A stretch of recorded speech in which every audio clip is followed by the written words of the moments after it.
Good morning बच्चों। आज जो है आपका बहुत इम्पॉर्टेंट बहुत महत्वपूर्ण लेसन है, जिसको ध्यान से सुनना ज़रूरी है। देखिए, पास्ट जो है 6 यानी लेसन 6 है, यह है संयुक्त अक्षर, हाँ, जिसको इंग्लिश में बोलते हैं कंपाउंड लेटर। तो आपको ध्यान दो, पहले देखो चित्र में दिया है, पहले पत्ता जो कि लिखा है पत्ता, फिर उसके बाद दिया है प्याला जिसका चित्र बना है, और नीचे आओ है सर्प है, उसका चित्र खूब सुंदर बना है। उसके बाद पुस्तक है जिसका कि चित्र दिख ही रहा है, और लास्ट में आओ बिल्ली है, बिल्ली का चित्र दिया है। इधर जो है टट्टू है। तो यह चित्र के माध्यम से शब्द तो आप पढ़ ही रहे हो, लेकिन पढ़ना क्या है, ध्यान क्या देना, यह देखना है। ये प्याला शब्द जो है क्या है, संयुक्त अक्षर है, लेकिन इसको लिखना है अलग अलग करके है। तो पहले प लिखो, फिर धन का चिन्ह लगाओ, फिर त लिखो, उसके बाद फिर ता लिखो, और जिस त के नीचे लाइन खींचा गया है, हलंत है, उसको हम क्या बोलते हैं, आधा त। इस तरह से पत्ता में पहले प, फिर आधा त, फिर पूरा त, उसके बाद आ का मात्रा। तो पत्ता ऐसा लिखा जाता है, लेकिन अलग करके उसको संधि करके माने विग्रह करके आप लिखोगे अलग अलग करके, तो इस तरह से लिखा जाएगा जैसा कि देख रहे हो। इसी तरह से आपको जो है हर अक्षर आपको अलग अलग करके लिखना है। सिर्फ ध्यान इसमें इस लेसन में यह देना है आपको कि जिस अक्षर के नीचे लाइन खींचते हैं उसको बोलते हैं ग्रामर की दृष्टि से हलंत। जिस अक्षर के नीचे हलंत लगाया जाता है यानी लाइन खींचा जाता है, उस अक्षर को पढ़ने की दृष्टि से आधा पढ़ा जाता है। यही इस लेसन में ध्यान देने वाली बात है।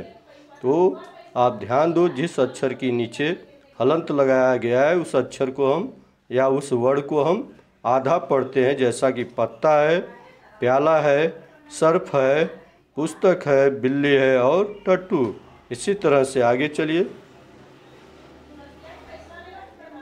आगे है, आपको देखो जोड़ियाँ मिलाओ करके पहले अ और ब खंड दिया है। अ खंड में आपको अलग अलग करके अक्षर दिया है, और ब में उसको जोड़ करके दिया, संयुक्त करके दिया है। जोड़ मतलब संयुक्त। और इधर अलग अलग दिया, डिवाइड करके, जो म धन च धन छ धन र। अब देखने तो सब अच्छा लगता है पूर्ण, लेकिन च के नीचे लाइन खींचा है, जैसा कि मैं बताया हूँ। इस लाइन को ग्रामर की दृष्टि से क्या बोलते हैं, हलंत। जिस अक्षर के नीचे हलंत लगाया जाता है यानी लाइन खींचा जाता है, उस अक्षर को या वर्ड को हम क्या पढ़ते हैं, आधा अक्षर। तो यह हो गया मच्छर। तो इस तरह से आपको हर खंड हर में 1 2 3 से लेकर 4 तक अलग अलग अक्षर दिया है, और खंड ब में उसी को जोड़ के दिया है। तो जो पहले में मच्छर है, यहाँ जो एक को अक्षर जो है क वाले लाइन में क्या है, मक्खन है, और यह मक्खन जो है दूसरे में इधर है अ में। तो इस तरह से आप पहले उत्तर इधर जो सामने दाहिने साइड में दिया है, तो आप लिखोगे मच्छर के सामने कौन सा कॉलम, ब। मच्छर के एक लाइन में पहली में लिखोगे मच्छर, दूसरे में लिखोगे मक्खन, और तीसरे में लिखोगे ग्वाला अंग वाला, और चौथे लास्ट में जो है पहला वाला अ वाला लिखोगे उल्लू। या तो आप लिख करके आंसर दे सकते हो, या तो फिर लाइन द्वारा मिला करके। उसी तरह से यहाँ और प्रश्न 2 में, जैसा कि मैं पहले लेसन वाले पेज पर पढ़ाया, पेज नंबर जो है 7 में 9 पर, उसी तरह से आपको इस 10 पेज नंबर 10 पर आपको करना है। क्या करना है, जैसे कुत्ता है तो कुत्ता को ऐसे ही लिखना है जैसे पहले दर्जी का लिखा गया एग्जाम्पल में, माने वर्ड को अलग करके लिखना है। यह जो है 1 से लेकर 5 तक संयुक्त है, आपको अलग करके लिखना है। तो जैसे दर्जी का लिखा है द धन र धन जी, और र के नीचे हलंत है, उसी तरह से हर अक्षर जो आधा अक्षर दर्शाया गया है उसको पूरा लिख करके उसके नीचे लाइन खींचना, जिसको कि हलंत बोलते हैं। इस तरह से इस दर्जी के माध्यम से हर अक्षर 2 से लेकर 5 तक आपको अलग करके लिखना है। फिर आगे चलिए। आगे है, दिए गए वर्डों को मिलाकर सही शब्द में लिखो। ये एकदम आसान है, आप लिख सकते हो।